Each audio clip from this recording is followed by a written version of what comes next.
Hi, I'm Roger Skelton, live from the barn of near Rembrandt, Iowa. I'm here to share a little bit with you about bison information. We raised bison here, not too many feet away from me, for about 16 years, and I have lots of things to show you here. This is a haired robe from a bison that we had. We did a field harvest right here at our place.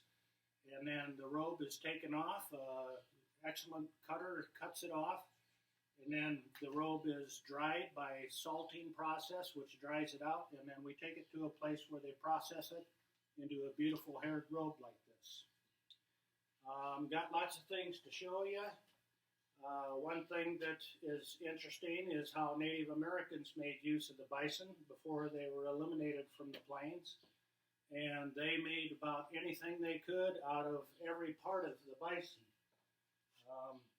You could have a bone and the tail made into a fly swatter, or I made a little something out of a horn here, horn cap. This is actually a horn cap, and it could be like you saw the old people with powder guns. You put the powder in, and you could drill a hole or cut a hole in the bottom of it and pour it out. One thing to kind of play around with. There's lots of interesting things to show you. This is a prize skull that I enjoy having. This is a breeding bull that we had. This is about a 6-year-old animal. And that's how big the skull is, and that's a very heavy skull. This old boy was named Tatanka. He was our first breeding bull. Another skull to show you the difference between male and female. This is a female cow skull, and this is about a 12-year-old female cow we had around quite a while.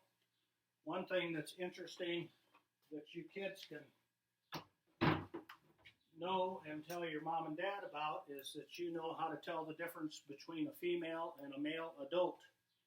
This is from the big bull, and that's how big his circumference of the horn cap is at his skull.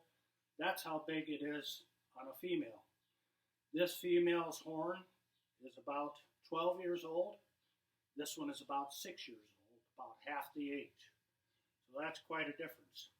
The other interesting thing, I don't know if you can see, but there's rings on this horn cap.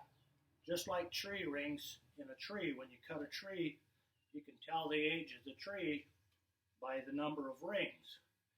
It's the same way on a bison cap on their horns. The number of rings indicate how old it is. This female, being twice as old, shows that there's a lot more rings around the bottom of it. They also turn in a little bit more on the females than they do on the males. Other bone parts that I have is this is a big old huge piece. This is actually a shoulder blade, and this is a tooth, a big molar tooth that's a pretty good sized tooth that came from an older adult. Other things I have to show you that I've over the years collected from the animals we had. This is the hoof, which is different than cattle of a bison. And this is the piece that actually comes right off of there, just like that one would come off if I let it age a little more and worked it off slowly. The history of the bison on the plains, the animal itself prehistorically came from Asia and crossed the Bering Straits before it got down into the Americas. Over time, with climate changing and everything, it adapted and it changed from a bigger animal to a little bit smaller animal, and there were many changes that happened through its lifetime. At one time out on the Great Plains, there was as many as 60 million bison. There would be some valleys that, for instance, Lewis and Clark on their Cora Discovery trip in the early 1800s they'd see a valley and it would just be brown with bison. They'd see all these coats of the bison and they could hardly see any grass. There was so many there. At one time they tried to cross a river and they had to wait for an hour and a half because a bison herd was crossing the river, keeping them from canoeing down the river. Over time, about the time after the Civil War period, there were no more bison in eastern United States. They were just on the plains and further west. And then after the Civil War, a lot more people and settlers started finding new homes and felt more opportunities out west.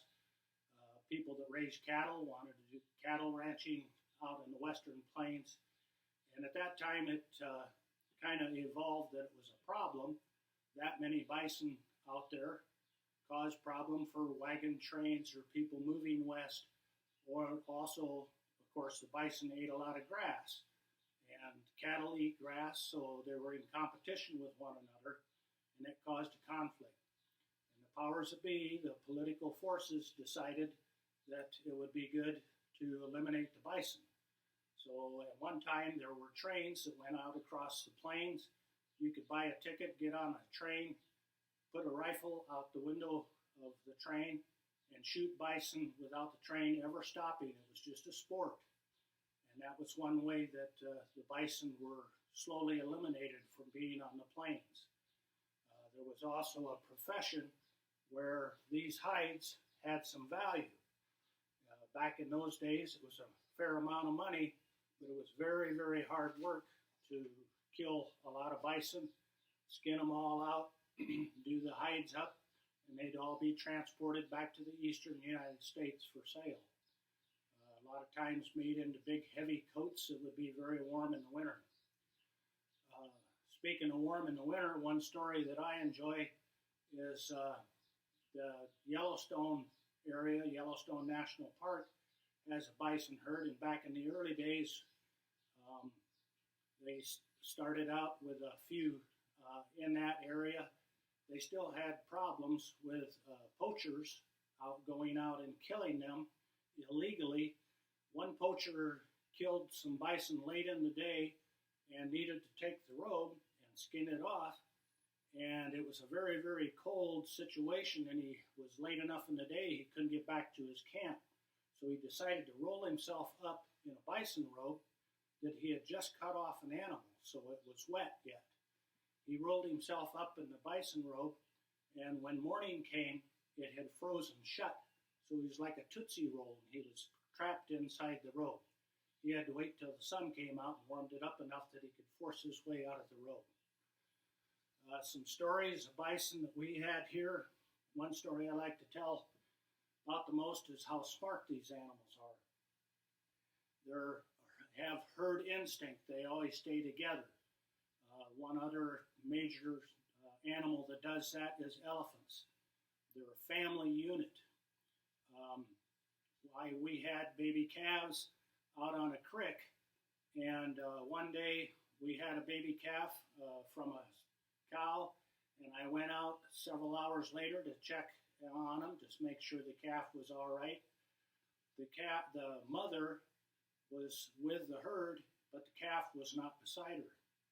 I wondered where the calf was and was very concerned. About that time, the cow took off and ran to the opposite end of the creek by herself, leaving the herd, which is very abnormal, and she was leading me to the edge of the pasture area that we had fenced, and she was telling me in her own way to go find her baby. I walked down the stream. I finally found the baby calf at the side of the creek. He was fine. He was just exhausted. I went into the creek and scooped him up, and guess what happens when you scoop up a baby animal?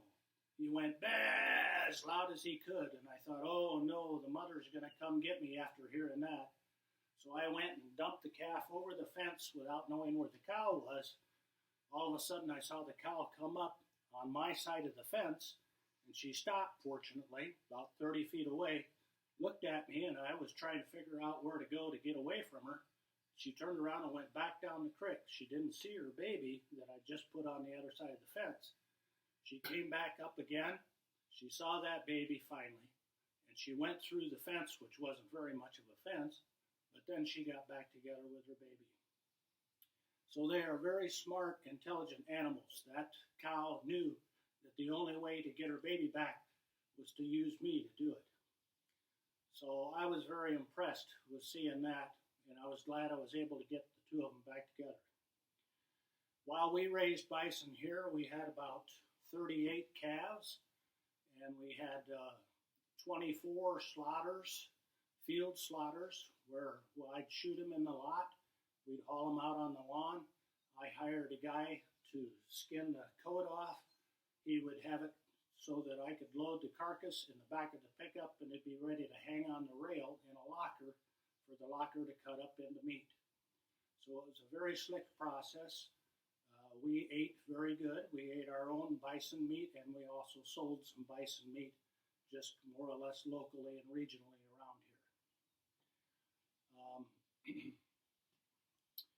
Other stories, they are very protective, although they're not very scared of animals that they share the same space with.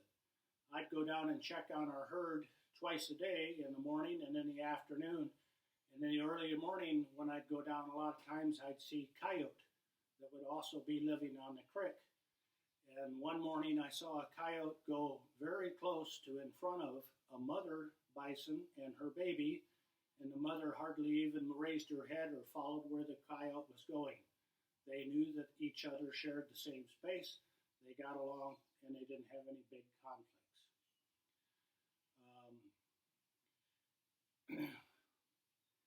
What else I could tell you, these skulls, that was the result of doing a field slaughter, is I had the chance to not only have some pieces of the bison to work with, the skulls, the primary part, and the coats of them.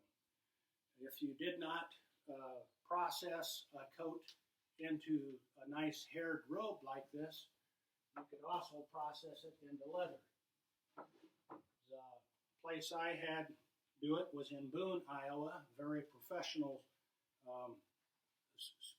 processing place for leathers. These colors are all because of dyes. They color them the way that you want them. None of these colors are the natural color. This is the closest to the natural color. The quality of leather a lot of times is seen by how deep the wrinkles are in the leather. And bison leather is one of the toughest and finest quality leathers that there is around.